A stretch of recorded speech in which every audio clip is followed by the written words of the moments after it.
once people realized that we were the only coffee farmers there, everybody else was packaging the coffee or some new coffee machine or some new electronic thing. We were the only actual farmers that actually owned the farm. And once people realized that there were farmers here, we really got inundated with a lot of people with roasters and small coffee shops.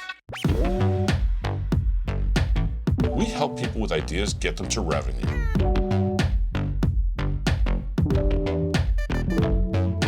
Hey everyone, I'm Aaron. I'm a host and idea consultant here at 52 Launch, a product development company specializing in bringing your product to market. Today, I'm sitting down with Scott Cordes, owner of Sunshine Organic. Sunshine Organic is a new coffee company on the market currently. And stick around as we talk about why they decided to create this business and how 52 Launch was able to help them bring this product to life. Thank you for having me today, guys. Appreciate it. Scott, welcome to the podcast. Thank you. Thank you. Yeah. I'd love to kind of dive right into talking about your journey, how you came up with it. And then obviously we're going to talk where you are now and where you plan to be. But to kind of kick things off, I'd love to hear, kind of introduce yourself to everybody listening and talk a little bit high level about your product. Absolutely. So my name is Scott Cordes. I'm the CEO and founder of Sunshine Organic. I do this business with my wife. So about April of 2023, her mom came down from Africa, Uganda, Africa, and presented us with this opportunity. My wife and her family are third-generation farmers. And so she owns a coffee and vanilla bean farm in Uganda. And she's getting up there in age and decided that she wanted to pass it on to the next generation, which would be me and my wife. So we listened to what she had to offer, and we took some time and thought about it, and we decided to, in September of 2023, to launch Sunshine Organic Supply. Like I said, we import coffee from Uganda, and we also have vanilla bean, and we'll also have many other products coming down the line. So that's pretty much how things got started. Okay. And then just kind of building on top of that, you obviously worked out a deal, and then where did 52 Launch come into the picture? And then how did you go from there? Yeah, so 52 Launch, at starting the business, the first thing I did is I created the logo. So Sunshine Organic Supply. The word sunshine is actually my wife's African name. Is Nanataki is her African name, which means sunshine in Uganda. And so that's kind of how I come up with the name, Sunshine Organic Supply.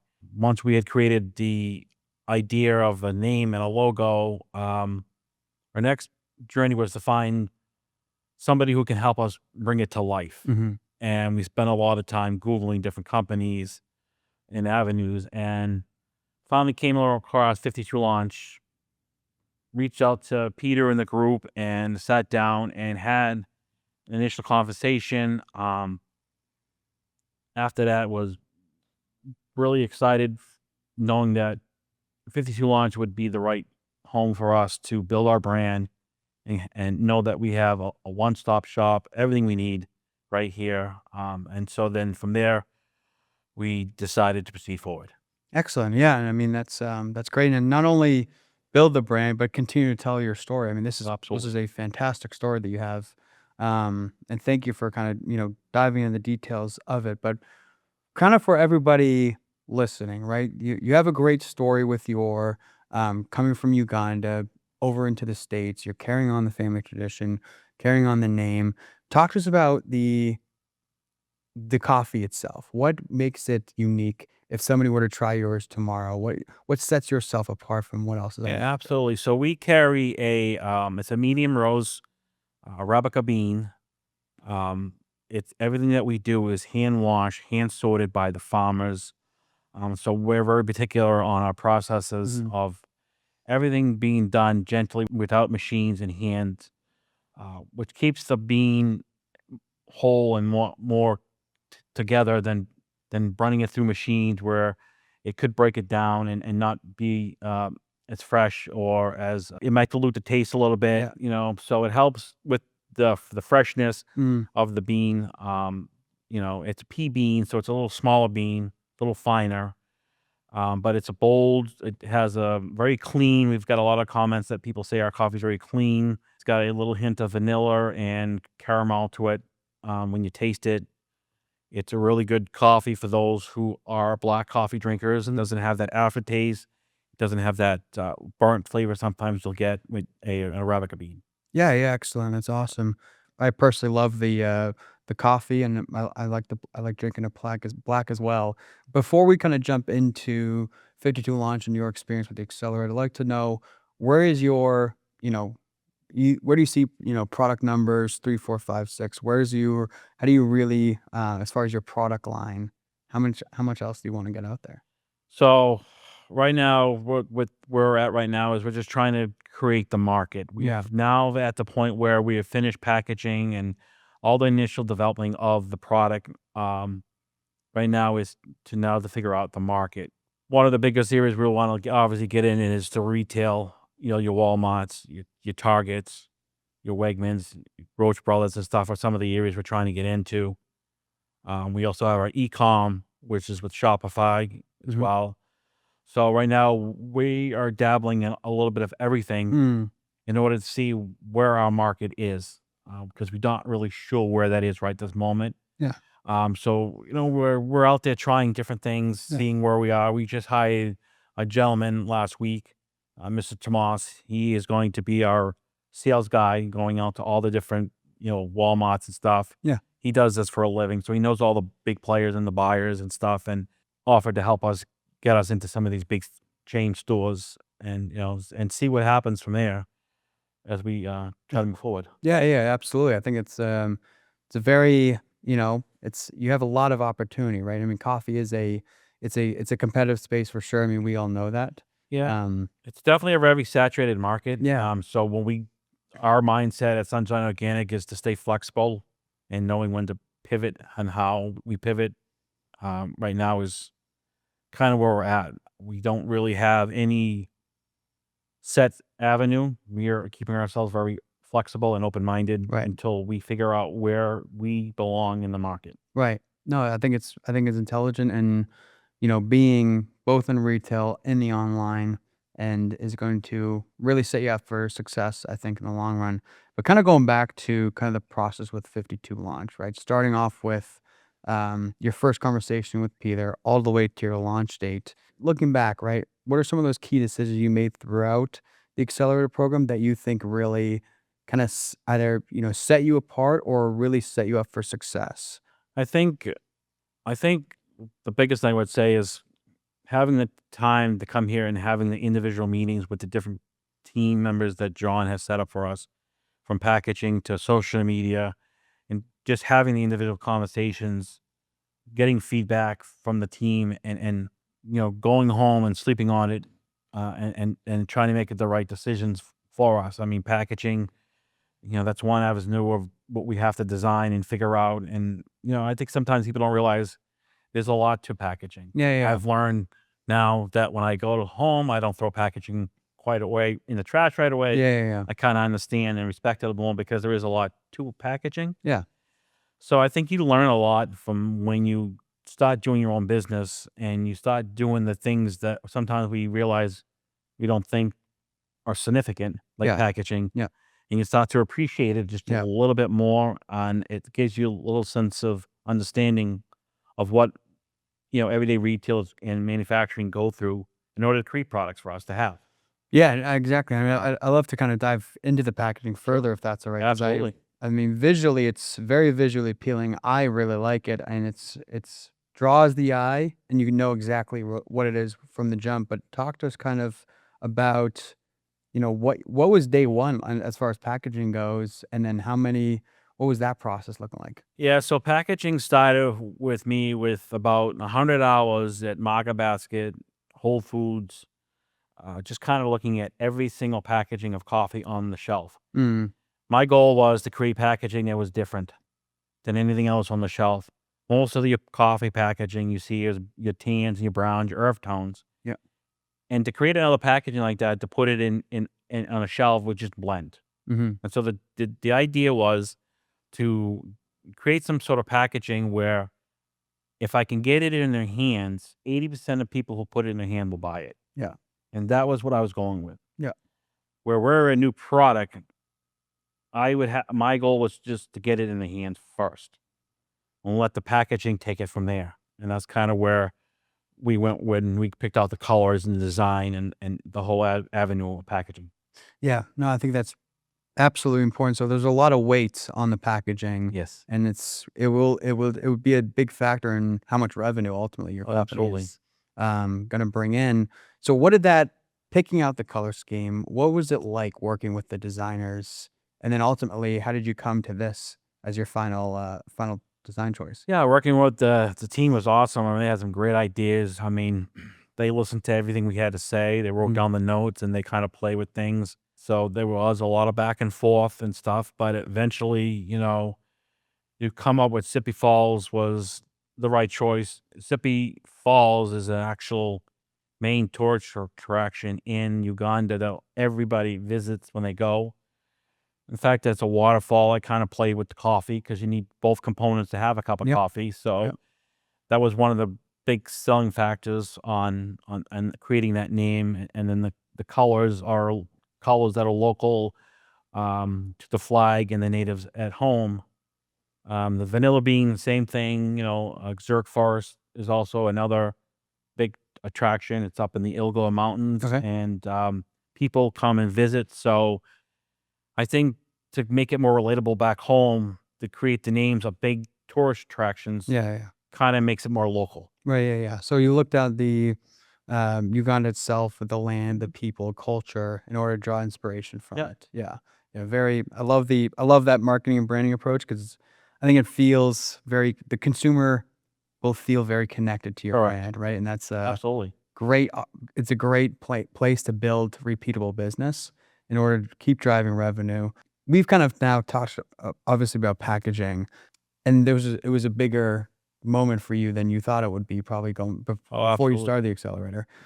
What other kind of lessons did you learn in addition to packaging while kind of on this endeavor? Well, I mean, you gain a lot of respect for people who are into entrepreneurship, people who have their own business. I learned that you have to learn to hear no quite often in this Mhm. business and develop a tough skin. Yep. I know Mark Cuban says it all the time in his podcast, comfortable saying no. And I think that's a key thing. People take no to heart, like it's never going to happen. But Mhm. no, that really means to me, it finally meant not now. Yeah. But you got to keep pushing every day. If you believe in what you're doing, it will happen. You just got to be patient and keep moving forward. I think the other thing we learned too is, be prepared, have money put aside before you start. My wife and I went into this cold turkey without having any money on the side, and we're constantly picking money however we can get it. You know, I would, also keep an eye on making sure that you have great credit. I mean, that helps. That's another area that we learned. All the little things that you can do before you start up will help you make the process easier. Mhm. Because at the end of the day, you need startup money, and getting startup money is not as easy as people think. No. I mean, I went through 27 different investor places, and they all said no, and made it very challenging for us to even get to this point. But Mm. we kept going. We worked extra jobs. We did extra things just to make the money. Yeah. And we're hoping, in another year or two, we'll look back and realize that what we did was worth it. Yeah. We believe in what we're doing. So, I mean, that's the ultimate goal. Yeah. 100%. I completely agree, and I think with the brand that you have and direct pointed advertising in the right areas, you know you're quickly on the road to break even, but also obviously exceed Yeah. that as well. Just because you brought up, I'd love to kind of touch upon because we speak to people all the time. Somebody is out there. They're now in the process, right? They haven't quite signed yet. They're still trying to find some more capital. If somebody is on the other side of the screen, they're wondering places to receive capital, where would you recommend, other than like, let's say, friends and family, talk about some resources that might be beneficial? I mean, the biggest one I would recommend, and they're so SEG Financial, it was the one that actually ultimately got us some investor money. They didn't get us a lot, but they got us enough to keep us moving forward. SEG Financial does funding a lot different. It's not based on credit score or anything like that. It's based on what they do is they call it a risk assessment of your business, Mm-hmm. and they fund you based on the risk of your business. Mm-hmm. And so in our case, coffee is a very low risk business. And so because we were a very low risk business and stuff, the money we get comes at a lower rate. Right. And so what they do every 3 to 6 months is they will look at us again and see where our risk rating is. And as long as we stay in the low risk rating, the interest on the money we use will stay low. Yeah. But if we go into a medium or higher, then they change the rate. So your rate is based on the risk of the company, Mm-hmm. and that's how they assess you. And they also build our total business credit for us. So we have a Mm-hmm. whole business portfolio, which is very important going forward. That when people want to invest money, you have a digital footprint of your business credit, what it looks like. So they were very influential in helping us get to this point, because they do funding different than most people. Most of them is just credit score or what do you got for collateral. They didn't ask for any of that. They just made us fill out a form describing our business, what we do, and then they just assess it based on the risk. Yeah, 100%. And I think it's really great that you brought that up because a lot of pre-revenue sources won't, or a lot of banks, it's tougher to lend money to pre-revenue, right? Yeah. But obviously, this is an all-encompassing kind of endeavor, right?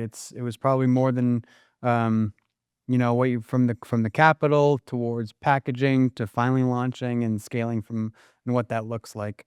I'd like to kind of hit on as we're starting to get to wrap up here. What would be your 1 to 2 piece of advice to somebody listening to this right now on what they should be prepared for, or what is your advice as a current entrepreneur to somebody who wants to take on this step and start to launch their business? Yeah, I mean, I would say, take time, look at your processes and what you're doing. Start out by doing the small things. A lot of times people don't tend to spend the time getting like the EI numbers, creating your logo, doing the LLC stuff. All that stuff in the beginning is what we did for the first year. Creating our DBA number, all that stuff's very important in the beginning to get all the small stuff out of the way. So that way you can then begin to focus on what your brand looks like. And that's a question you have to ask yourself every day as you create your brand is what does it look like? Not just today, but tomorrow and what it looks like in the future.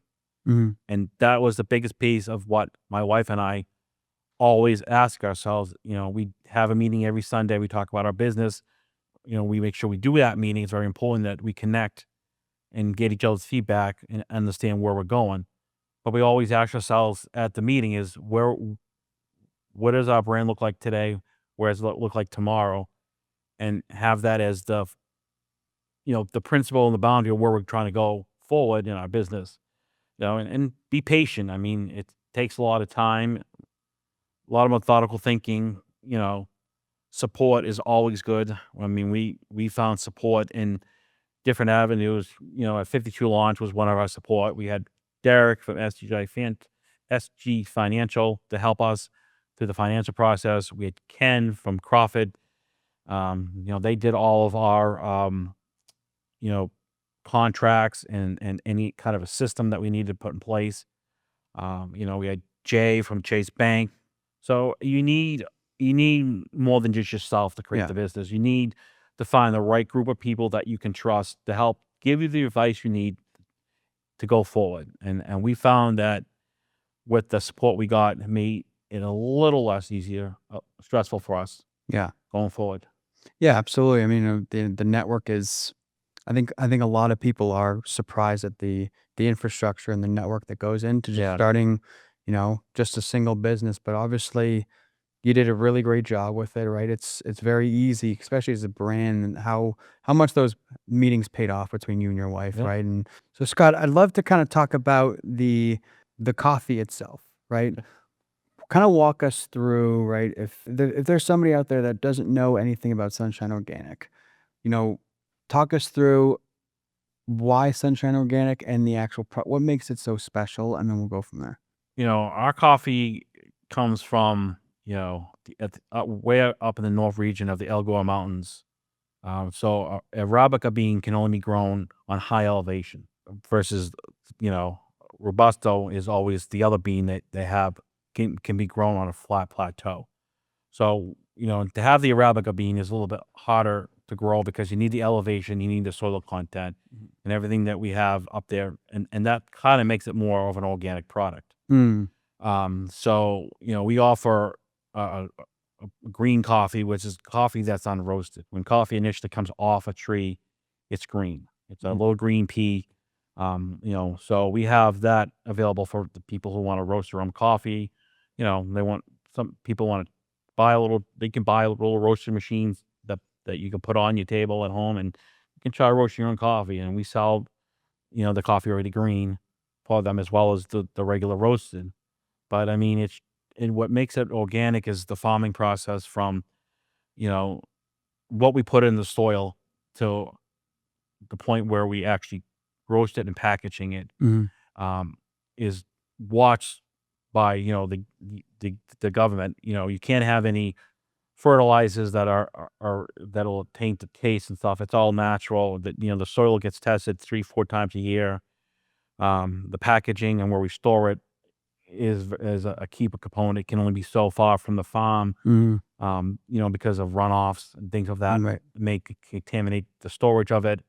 So it's a very diligent but watch process that allows us to call our product organic. Yeah, no, I think that's excellent. I like kind of when bring it back for the consumer. If just because I've never heard of the kind of the organic and the roaster process. What it would if I were to buy the green coffee, what would that roasting process look like for somebody who wanted to try it for the first time?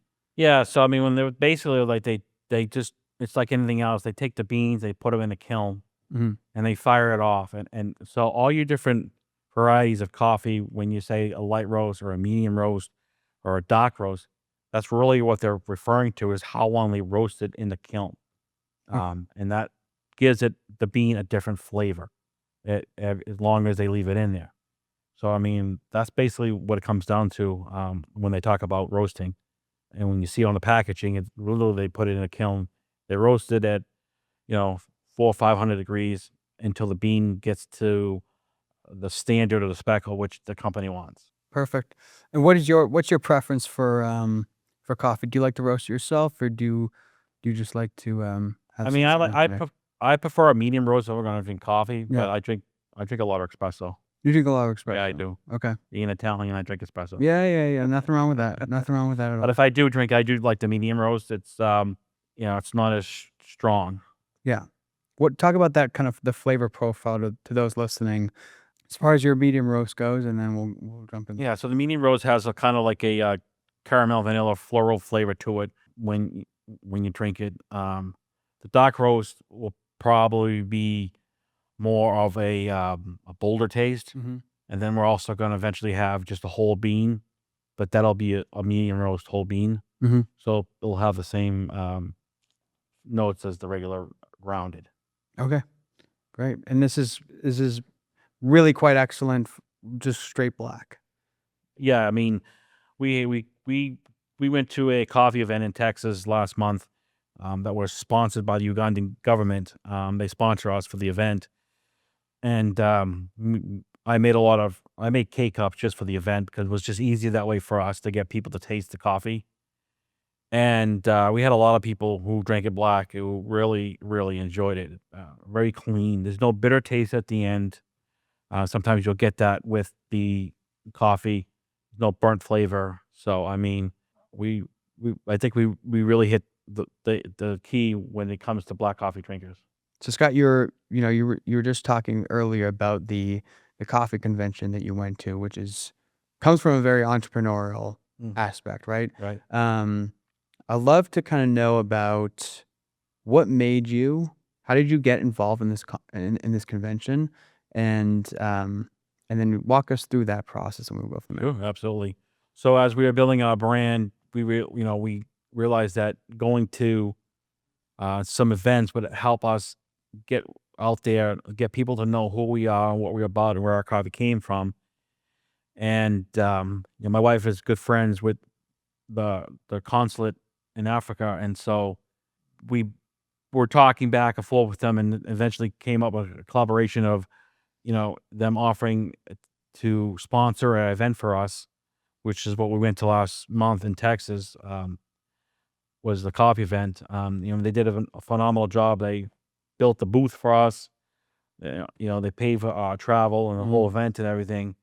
And it was good for us to get down there and, and really be part of an event. I mean, there was literally 3,000 vendors and over 30,000 people. Yeah, it's huge. In preparing for that event, my wife and I took the train on a weekend to New York because they had a coffee fest the week before or 2 weeks before, just to get an idea of what we were up against. Yeah.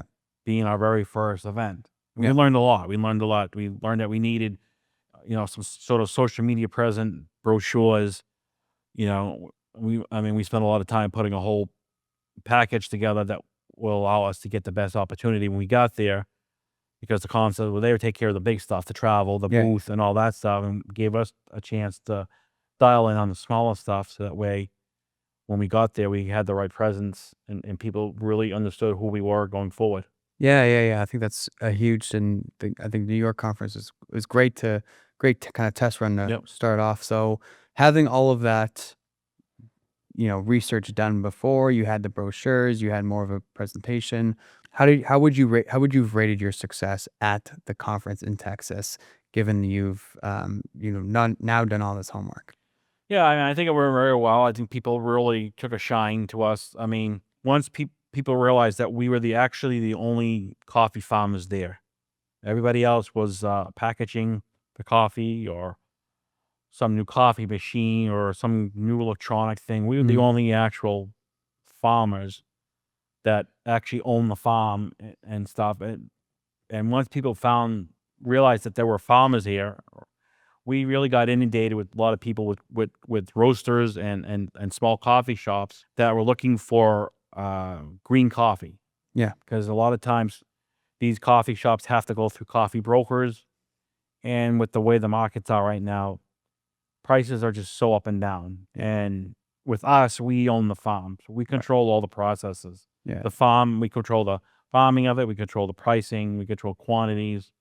Some of these people had to buy larger quantities that they don't even use or need, because a lot of the brokers have minimums. And when we said, yeah, we can ship you something as small as 50 pounds of green coffee, some of them were ecstatic, because some of these guys have just small coffee trucks Yeah. that they drive around with, and they don't need large quantities. So knowing that, gave us a little insight of our business. I mean, we went there to promote roasted coffee in the bag for the retail space, but ultimately the people at the event kind of dictated under the direction our coffee business was going, was green coffee. Yeah.